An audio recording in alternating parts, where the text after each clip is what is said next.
سلمہ شادی کے وقت محض 25 سال کی تھی۔ وہ ایک پرکشش اور خوبصورت عورت تھی، لیکن بدقسمتی سے ان دونوں میں ایک دن بھی بن کر نہیں دی۔ شاید ہی کوئی ایسا دن ہو جب ان کے بیچ جھگڑا نہ ہوا ہو، اور اس جھگڑے کے لیے سلمہ کو کسی خاص وجہ کی ضرورت نہیں ہوتی تھی۔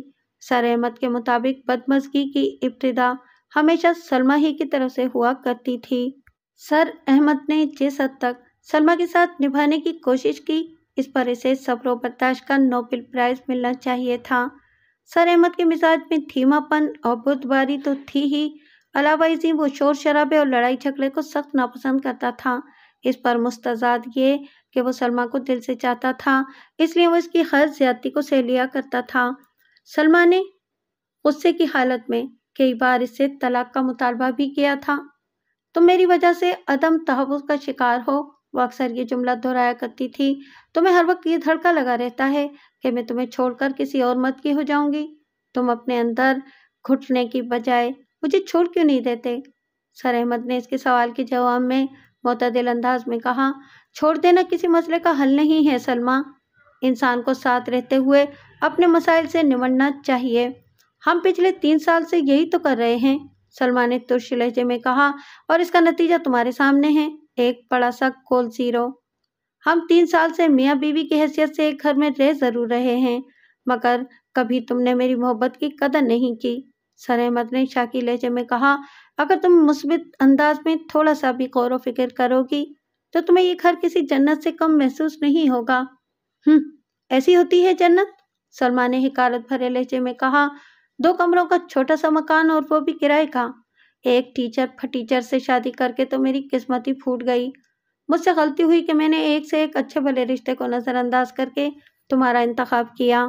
سلمہ کی باتیں ایسی ہی جلی کٹی اور دل چلانے والی ہوتی تھیں، اور جواب میں سر احمد ہمیشہ نرمی سے اسے سمجھانے کی کوشش کیا کرتا تھا، لیکن ایک دن برداشت کی حد ہو گئی۔ اس روز سر احمد کے ضبط کی بہت ٹوٹ گئی تھی۔ سلمہ، اس نے اپنی بیوی کی آنکھوں میں دیکھتے ہوئے سپاٹ آواز میں کہا، تمہاری نظر میں ایک ٹیچر پھٹیچر ہوں، لیکن تم اس بات سے انکار نہیں کر سکتی ہو کہ میں تم سے سچی محبت کرتا ہوں، تم میری چاہت ہو۔ بھاڑ میں گئی ایسی محبت و چاہت جو انسان کے حالات میں بہتری نہ لا سکے، سلمہ نے عجیب سے لہجے میں کہا۔ تم کس قسم کی بہتری چاہتی ہو؟ سر احمد نے حیرت بھرے لہجے میں استفسار کیا۔ سب ٹھیک ہی تو چل رہا ہے، آخر ہماری زندگی میں کس شے کی کمی ہے؟ کمی؟ وہ تمسخرانہ لہجے میں بولی، ہمارے پاس ہے ہی کیا جس میں کمی ڈھونڈنے کی زحمت کی جائے؟ یہ ناشکرا پن ہے سلمہ، سچی بات ہر کسی کو کڑوی ہی لگتی ہے، وہ معنی خیز انداز میں بولی۔ میں تم سے اتفاق نہیں کرتا سلمہ، سر احمد نے برہمی سے کہا، تم سچائی کے مفہوم سے واقف نہیں ہو۔ لوگ رات دن ترقی کر کے کہاں سے کہاں نکل گئے ہیں۔ وہ اپنی ہی دھن میں بولتی چلی گئی، اور تم 3 سال کے بعد بھی وہیں کھڑے ہو جہاں میں نے تمہیں پہلے دن دیکھا تھا۔ میں حصول رزق حلال پر یقین رکھتا ہوں سلمہ، سر احمد نے ٹھہرے ہوئے لہجے میں کہا، اور حلال روزی کما کر کوئی بھی راتوں رات ترقی کی اس منزل پر نہیں پہنچ سکتا جس کے خواب تم دیکھ رہی ہو۔ حصول رزق حلال کے الفاظ تو تم نے ایسے ادا کیے ہیں جیسے اب کرنسی نوٹوں پر بابا قوم کی جگہ تمہاری تصویر چھپنے جا رہی ہے، وہ استہزائی انداز میں بولی۔ اور جہاں تک ترقی کی زینے چڑھنے کی بات ہے تو اس کے لیے بندے میں گٹس ہونا چاہیے، جو کہ تم میں تو بالکل نہیں ہے۔ سلمہ کا انداز سلگانے بلکہ اکسانے والا تھا۔ سر احمد نے چھنچھلاہٹ بھرے لہجے میں کہا، تو کیا تم یہ چاہتی ہو کہ میں کوئی بینک لوٹ لوں یا پھر منشیات کا دھندا شروع کر دوں؟ لگتا ہے کہ تم گٹس کا مطلب نہیں جانتے، وہ طنزیہ لہجے میں بولی۔ بینک ڈکیتی اور ڈرگس کے بزنس کے لیے بھی گٹس ہی کی ضرورت ہوتی ہے، یعنی جرأت، بہادری اور کچھ کر گزرنے کا جنون۔ اگر جرائم کی راہ اختیار کرنے کا نام ہی گٹس ہے تو میں تسلیم کرتا ہوں کہ میرے اندر یہ خوبیاں نہیں ہیں، سر احمد نے برا سا منہ بنا کر شکست خوردہ انداز میں کہا۔ مجھے شاندار زندگی چاہیے، سلمہ نے خوابناک لہجے میں کہا، ایک جدید بنگلہ، چمچماتی گاڑی، زیورات، قیمتی ملبوسات اور وہ سب کچھ جس کی تمنا کوئی بھی عورت کر سکتی ہے۔ اگر تم یہ عالیشان زندگی مجھے نہیں دے سکتے تو اپنی ہار تسلیم کر لو۔ اگر تمہاری خواہشات اسی بلندی پر محو پرواز رہنا چاہتی ہیں تو سمجھ لو میں ہار گیا، سر احمد نے بے بسی سے کہا، کیونکہ یہ سب میرے اختیار میں تو نہیں ہے۔ جب انسان کسی معاملے میں بے اختیار ہو تو پھر اسے اپنا حق جتانے سے باز آ جانا چاہیے۔ سر احمد نے چوکے ہوئے لہجے میں پوچھا، آخر تم کہنا کیا چاہ رہی ہو؟ میں تمہاری بس کی نہیں ہوں، وہ ایک لفظ پر زور دیتے ہوئے بولی۔ تم مجھے افورڈ نہیں کر سکتے، اس لیے تم مجھے آزاد کر دو۔ یہ نہیں ہو سکتا، وہ اضطراری لہجے میں بولا۔ میں تم سے محبت کرتا ہوں سلمیٰ، میں تمہیں اپنی زندگی سے کبھی نہیں نکالوں گا۔ میری آزادی تمہاری مرضی سے مشروط نہیں ہے، وہ باشکاف الفاظ میں بولی۔ میں تم سے جان چھڑانے کے لیے عدالت کا دروازہ کھٹکھٹا سکتی ہوں، اور شاید تمہیں نہیں معلوم کہ عدالت انسان کے جذبات و احساسات کو نہیں بلکہ حقائق و دلائل کو اہمیت دیتی ہے۔ میں تمہیں گھٹنے ٹیکنے پر مجبور کر دوں گی۔ کیا تم نے مجھے چھوڑ کر کسی اور کو اپنانے کا فیصلہ کر لیا ہے؟ سر احمد نے زخمی لہجے میں استفسار کیا۔ تمہیں کیا فرق پڑتا ہے؟ سلمیٰ نے گول مول جواب دیا۔ تم مجھ سے نہیں، اپنی ایمانداری سے محبت کرتے ہو جو میرے کسی کام کی نہیں، سو تمہیں تمہاری یہ ایمانداری مبارک ہو۔ اس زہریلی گفتگو کے چند روز بعد ہی سلمیٰ نے عدالت کے ذریعے سر احمد سے خلا لے لیا تھا۔ سلمیٰ نے سر احمد کو چھوڑنے کا جو نامعقول سبب عدالت کے سامنے رکھا وہ بیان 110% مبنی پر دروغ تھا، لیکن سر احمد نے اس معاملے کو اچھالنے کے بجائے گہری خاموشی اختیار کر لی تھی۔ سلمیٰ اپنے مزاج، کردار اور فطرت کے لحاظ سے چاہے جیسی بھی تھی، لیکن یہ حقیقت ہے کہ سر احمد نے اسے دل کی گہرائیوں سے چاہا تھا، اور کوئی مرد ہو یا عورت وہ کسی بھی حال میں اپنی محبت کو رسوا ہوتا نہیں دیکھ سکتا، لہٰذا زبان پر تالے ڈالنا ہی پڑتا ہے۔ سر احمد اور سلمیٰ کی شادی بمشکل 3 سال چلی، بلکہ رینگ پائی تھی، اور انہیں ایک دوسرے سے الگ ہوئے اب کم و بیش 5 سال ہو گئے تھے۔ اس ناخوشگوار واقعے کے کچھ ہی عرصے بعد سلمیٰ نے ایک صاحب ثروت شخص سے شادی کر لی تھی تاکہ وہ اپنے خوابوں کو حقیقت کے قالب میں ڈھال سکے، لیکن سر احمد ہر بدمزگی اور ذلت کے باوجود بھی سلمیٰ کو اپنے دل سے نکال نہیں سکا تھا، اور اس نے زندگی بھر شادی نہ کرنے کا فیصلہ کر لیا تھا۔ سر احمد کا یہ فیصلہ بادی نظر میں ایک بے وقوف اور پاگل پن دکھائی دیتا تھا، شاید اس لیے کہ محبت کرنے والے عیار اور دور اندیش نہیں ہوتے۔ بہرحال اس کی داستان غم سننے کے بعد میں نے ہمدردی بھرے لہجے میں کہا، سر، جو ہو چکا اسے بھول جائیں اور جو ہونے جا رہا ہے اس پر توجہ مرکوز کر دیں، یہی وقت کا تقاضا ہے، کیونکہ ماضی کی تلخ یادیں انسان کے حال کو عذابناک بنا دیتی ہیں۔ آپ بالکل ٹھیک کہہ رہے ہیں بیگ صاحب، وہ تائیدی انداز میں گردن ہلاتے ہوئے بولا۔ آج کے بعد میں وہی کروں گا جو آپ کہیں گے۔ اس کیس میں میں اپنا دماغ چلانے کی کوشش نہیں کروں گا۔ آپ کے حق میں یہی بہتر بھی ہوگا سر، میں نے معتدل انداز میں کہا۔ آپ نے یہ کیس میرے حوالے کیا ہے، میں آپ کا وکیل ہوں۔ آپ کے مفادات کا تحفظ کرتے ہوئے آپ کو باعزت بری کرانا میری ذمہ داری ہے۔ بس آپ مجھے فالو کرتے جائیں، باقی سب میں دیکھ لوں گا۔ ٹھیک ہے، میں آپ کو فالو کروں گا، وہ بڑے عزم سے بولا۔ آپ میری بات دھیان سے سنیں، میں نے رازدارانہ اور سمجھانے والے انداز میں کہا۔ آپ کی ضمانت ہو چکی ہے، اب آپ اس معاشرے میں آزادانہ گھوم پھر سکتے ہیں، لہٰذا آپ کل سے باقاعدہ اپنے اسکول جانا شروع کر دیں گے، اور اس کے ساتھ ہی احمد اکیڈمی میں اپنے اسٹوڈنٹس کی پڑھائی کو بھی وہیں سے آگے بڑھائیں گے جہاں چند روز پہلے آپ نے چھوڑا تھا۔ میں آپ کی نصیحت پر بعین عمل کروں گا، اور آپ کے اعتماد میں کوئی کمی یا کجی نظر نہیں آنا چاہیے، میں نے تاکیدی انداز میں کہا۔ آپ نے کوئی جرم نہیں کیا، چنانچہ آپ کی حرکات و سکنات اور انداز و اطوار سے کوئی ندامت، کوئی پشیمانی جھلکنا نہیں چاہیے۔ آپ کے خلاف جو بھی سازش بنی گئی ہے اسے میں بہت جلد بے نقاب کر کے عدالت اور دنیا والوں کے سامنے آپ کو بے گناہ ثابت کر دوں گا۔ سمجھ گیا بیگ صاحب، وہ تشکرانہ انداز میں مجھے دیکھتے ہوئے بولا۔ انشاءاللہ جیت ہماری ہی ہوگی۔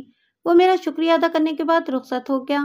ہمارے بیچ یہی طے پایا تھا کہ اب ہماری ملاقات اگلی پیشی پر عدالت کے کمرے ہی میں ہوگی، لیکن 2 روز کے بعد وہ پھر میرے سامنے موجود تھا، اور وہ بھی لٹکے ہوئے چہرے کے ساتھ۔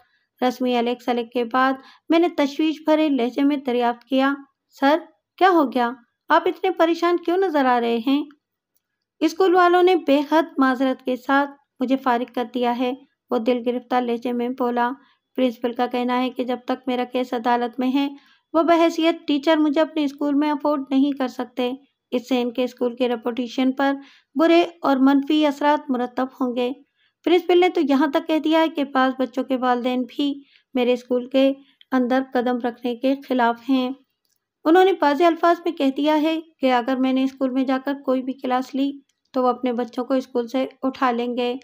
آپ تو جانتے ہی ہیں کہ جدید تعلیم والے پرائیویٹ اسکولز میں ٹیچرز کی بنسبت اسٹوڈنٹس اور ان کے والدین کی زیادہ سنی جاتی ہے، کیونکہ ایسے اسکولز انہی کی بھاری فیسز اور ڈونیشنز پر چل رہے ہوتے ہیں۔ ویسے پرنسپل صاحب نے مجھ سے وعدہ کیا ہے کہ اگر میں اس کیس میں باعزت بری ہو گیا تو وہ مجھے دوبارہ اپنے اسکول میں ٹیچنگ کا موقع ضرور دیں گے، لیکن میں سمجھتا ہوں کہ اس نے مجھے ٹالنے کے لیے ایسا کہا ہے۔ اور کوچنگ سینٹر کا کیا حال ہے؟ میں نے پوچھا۔ پہلے دن 12 میں سے صرف 4 لڑکے میری اکیڈمی میں ٹیوشن پڑھنے آئے تھے۔ اس نے ایک افسردہ سانس خارج کرتے ہوئے جواب دیا، اور ان کی توجہ پڑھائی پر بالکل نہیں تھی۔ وہ پورا وقت میرے ساتھ پیش آنے والے اس واقعے پر اظہار افسوس کرتے رہے، یا پھر وہ لمحے بھر کو تھما اور پھر دکھی لہجے میں بولا، یا پھر وہ کریت کر یہ جاننے کی کوشش کرتے رہے کہ بابر علی کے ساتھ آخر ایسا ہوا کیا تھا۔ میں نے گہری سنجیدگی سے کہا، تو یہ حالات ہیں۔ دوسرے دن صرف ایک اسٹوڈنٹ اکیڈمی آیا، اور وہ بھی یہ کہنے کہ اس نے دوسرا کوچنگ سینٹر جوائن کر لیا ہے۔ سر احمد نے مایوسی بھرے انداز میں گردن جھٹکتے ہوئے بتایا، اس کے والدین اسے میری اکیڈمی میں بھیجنے کو تیار نہیں تھے۔ سر، آپ نے اردو کا ایک محاورہ ضرور سنا ہوگا، میں نے معتدل انداز میں کہا، بد اچھا بدنام برا۔ جی میں نے یہ محاورہ سن رکھا ہے، وہ اس بات میں گردن ہلاتے ہوئے بولا، میرے ساتھ یہی ہو رہا ہے۔ ایسا ہونا عین فطری ہے، میں نے سمجھانے والے انداز میں کہا۔ آپ کو حوصلہ ہارنا نہیں اور ثابت قدمی سے ان نامساعد حالات کا مقابلہ کرنا ہے۔ ایک بات اچھی طرح ذہن نشین کر لیں کہ اگر کوئی معصوم کمسن بچہ غلاظت سے بھرے ہوئے گٹر میں گر جائے تو اس کی جان بچانے کے لیے اسی غلاظت بھرے گٹر میں اترنا پڑتا ہے۔ اور ظاہر ہے اس عمل میں بچے کے مددگار کے ہاتھ، پاؤں اور لباس کا آلودہ ہو جانا ایک لازمی امر ہے یا نہیں؟ میرے آخری سوالیہ جملے پر اس نے چونک کر مجھے دیکھا اور اس بات میں گردن ہلاتے ہوئے بولا، آپ بالکل ٹھیک کہہ رہے ہیں بیگ صاحب، بس تو سمجھ لیں کہ اس وقت آپ کی عزت کسی گہری سازش کے غلیظ گڑھے میں گری ہوئی ہے، اور اسے بچانے کے لیے آپ کے ہاتھ، پاؤں، چہرے، حتیٰ کہ آپ کی سوچ کا آلودہ ہو جانا کوئی اچھمپے کی بات نہیں۔ جو لوگ کہتے ہیں انہیں کہنے دیں، وہ آپ کے بارے میں جیسا سوچتے ہیں انہیں سوچنے دیں۔ اگر آپ نے اپنی گری ہوئی عزت کو اپنے مقام پر بحال کرنا ہے تو آپ کو یہ یقین کے ساتھ ان کا سامنا کرنا ہوگا کہ آپ بے گناہ ہیں، اور وہ دن دور نہیں جب آپ کی بے گناہی ہر کسی پر ثابت ہو جائے گی۔ احمد نوید المعروف بے سر احمد ایک روشن خیال، سمجھدار اور بردبار انسان تھا، لہٰذا میری بات نے اس کے بھیجے میں اچھی خاصی جگہ بنا لی، اور اس نے میرا شکریہ ادا کیا اور سلام کر کے رخصت ہو گیا۔ اس کیس کو عدالت میں لگے کم و بیش 2 ماہ ہو گئے تھے، اور آج اس کی پہلی باقاعدہ پیشی تھی۔ اس کیس سے متعلق تمام اہم افراد اس وقت کورٹ روم میں موجود تھے۔ ایکیوز اسٹینڈ پر میرا موکل اور اس کیس کا ملزم احمد نوید سر جھکائے کھڑا تھا، جبکہ وٹنس اسٹینڈ پر مظلوم بابر علی موجود تھا، گویا کیس کے استغاثہ کی روح سے فاعل اور مفعول روبرو تھے۔ بابر علی کی عمر 15 اور 16 سال کے درمیان رہی ہوگی۔ وہ ایک گورا چٹا اور خوبرو نوجوان تھا۔ وہ 10th کلاس کا اسٹوڈنٹ تھا۔ اس کی آنکھوں میں ایک خاص قسم کی چمک پائی جاتی تھی، اور سب سے اہم بات یہ کہ اس کے چہرے سے گھبراہٹ یا شرمندگی اور یا پھر خفت کا اظہار نہیں ہوتا تھا۔ ایسے لگ رہا تھا جیسے وہ باکسنگ کا کوئی مقابلہ دیکھنے کسی رنگ کے باہر مطمئن کھڑا ہو۔ جج اپنی مخصوص کرسی پر بیٹھ چکا تو عدالتی کارروائی کا آغاز ہوا۔ جج نے کیس فائل پر نگاہ دوڑا کر پہلے اس بات کی تسلی کر لی کہ استغاثہ نے دفعات کے ذیل میں اپنی غلطی کی تصحیح کر لی ہے یا نہیں۔ اپنے اطمینان کے بعد اس نے فرد جرم پڑھ کر سنائی۔ ملزم نے صحت جرم سے صاف انکار کر دیا۔ اس کے بعد ملزم اور مظلوم کا الگ الگ حلفیہ بیان ریکارڈ کیا گیا۔ استغاثہ کی جانب سے 8 گواہوں کی فہرست دائر کی گئی تھی، جبکہ میں نے صفائی کے 5 گواہوں کے نام پیش کیے تھے۔ یہاں پر میں صرف اہم گواہوں کی جرح کا احوال ہی بیان کروں گا۔ استغاثہ کے گواہوں میں ایک ایسا نام بھی نظر آیا جس نے مجھے چونکا دیا تھا۔ بہرحال اس کیس کے ہر کردار کا ذکر مناسب موقع پر کیا جائے گا۔ حلفیہ بیانات کی ریکارڈنگ کے بعد جج نے